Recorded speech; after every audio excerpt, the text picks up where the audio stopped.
Preparación para la muerte de sí mismo. Por Francisco Selvas. Casa Editorial GFAO.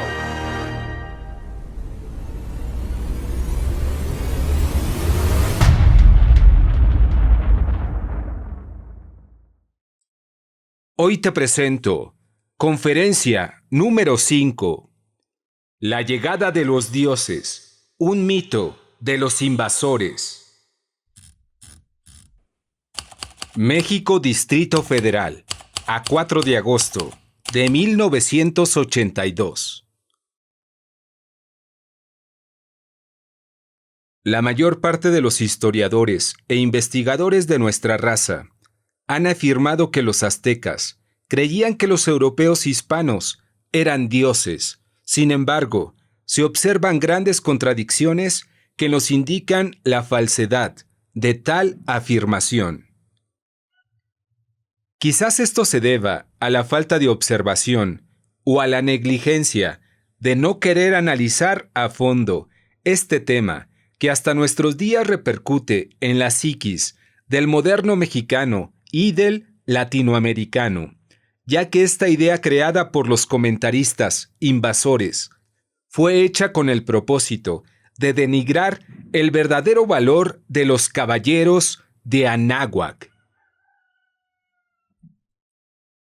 Es cierto que los sabios de Anáhuac, de aquel año 1500, sabían por medio de su ciencia astrológica que por esas fechas aparecería un gran hombre para otorgar un conocimiento que iba a facilitar a las sociedades humanas a comprender las leyes superiores, un nuevo conocimiento mayormente adaptable a esta difícil era de ignorancia.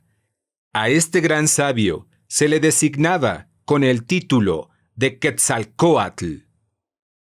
En el caso de los aztecas, se ha comprobado que en la época en que ellos esperaban al Quetzalcóatl, apareció efectivamente ese gran sabio, ese hombre santo, pero sus enseñanzas las otorgó en el lejano oriente, en la región de los Himalaya, y fue ahí donde dejó su prédica, este santo, Mahaprabhu Shantanya.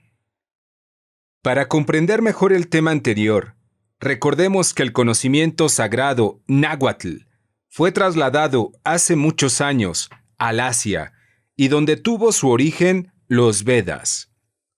Hemos tratado de exponer a grandes rasgos el por qué los hombres de Anáhuac, en el año 1 Caña, esperaban la llegada de Quetzalcóatl, pero sucede que por esas fechas aparecieron por los horizontes del Océano Atlántico los primeros barcos de los invasores europeos.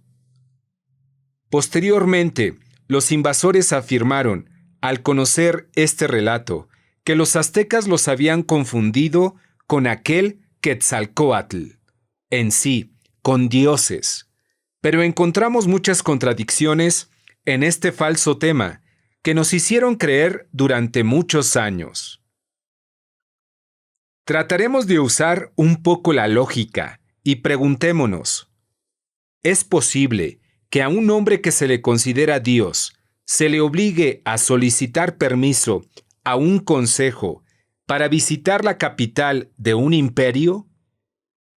¿Es posible creer que a un hombre que se le considera Dios no se le permita tocar al rey por considerarlo un plebeyo?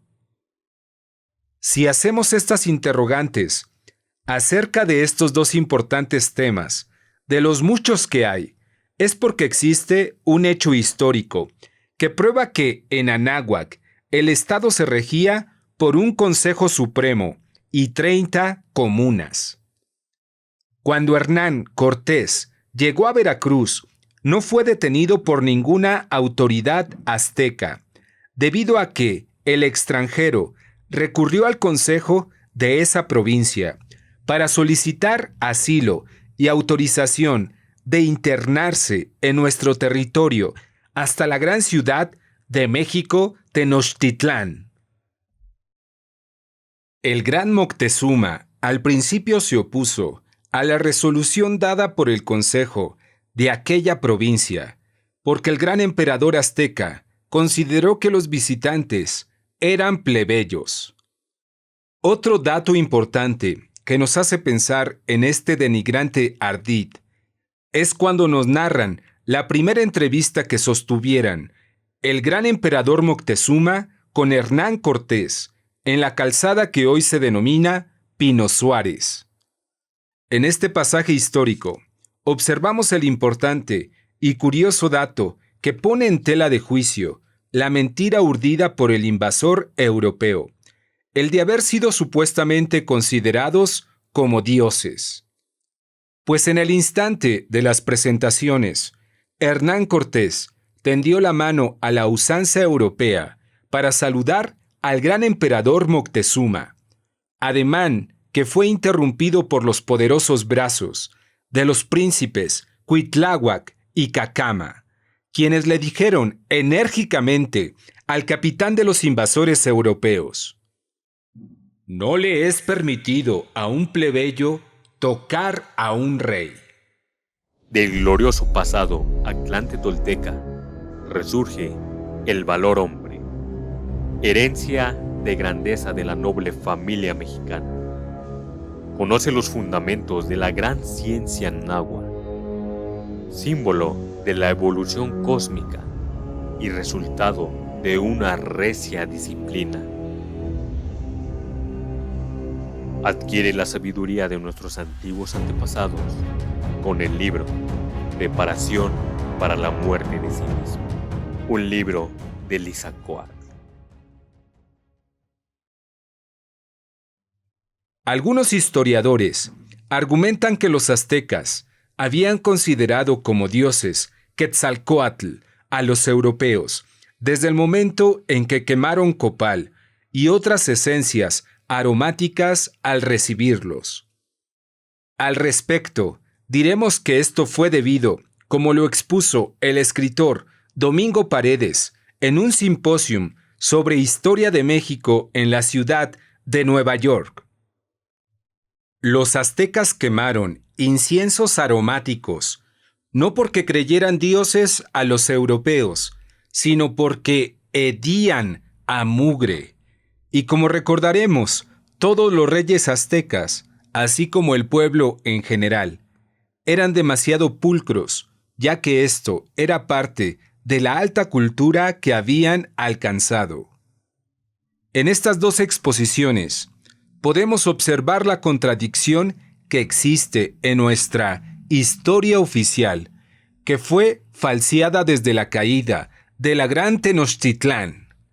Aunque es lógico que exista la falsedad, al haber sido escrita nuestra historia por los comentaristas que vinieron entre los invasores europeos. Lamentablemente, así siguieron escribiéndose más temas históricos sobre estas bases falsas durante los subsiguientes años de dominación.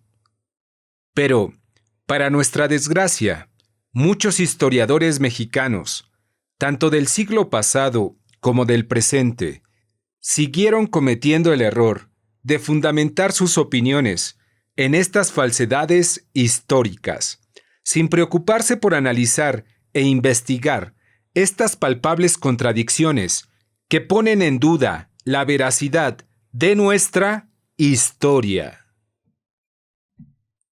También nos encontramos con el supuestamente veraz e importante tema histórico que ha repercutido y repercute todavía en la psiquis del pueblo mexicano, cuando nos informan que los aztecas sacrificaban humanos ante los altares de sus dioses.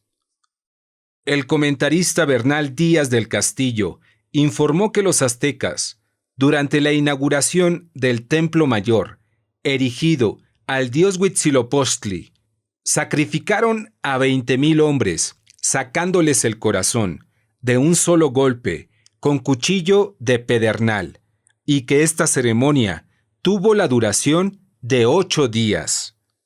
Agregó el comentarista que en la Gran Pirámide corrían ríos de sangre que teñían de rojo las aguas del lago. También informó que este tipo de sacrificios se llevaban a cabo durante varias fechas del año.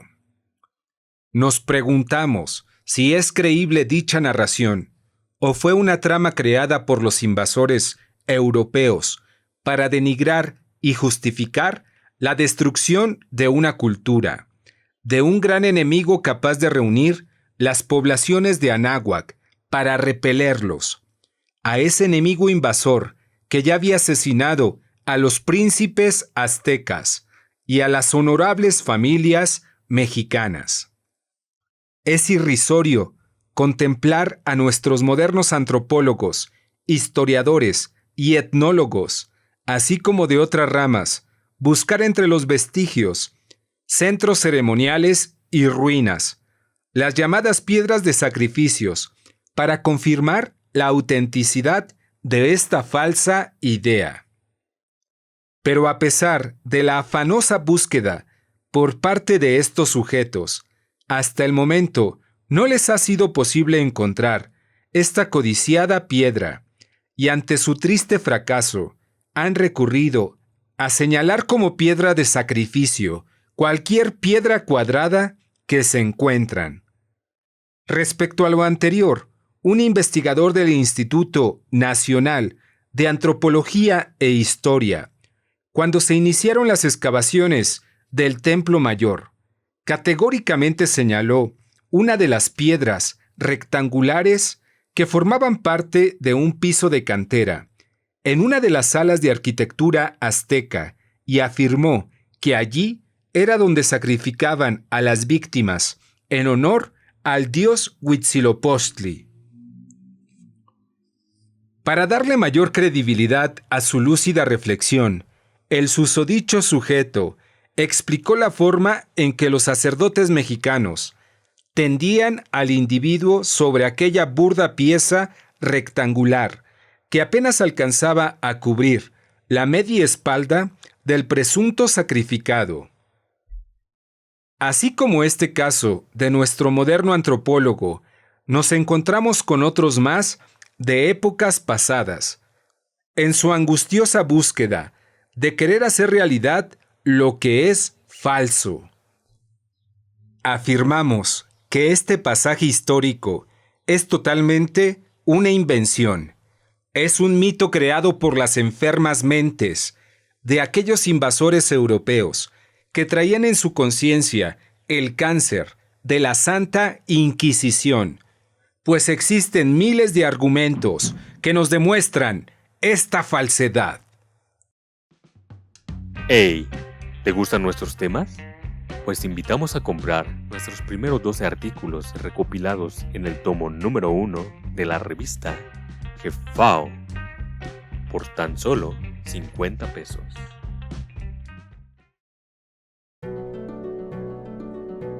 Muchas gracias por tu visita. No te pierdas la próxima conferencia. Los sacrificios humanos, una especulación peligrosa.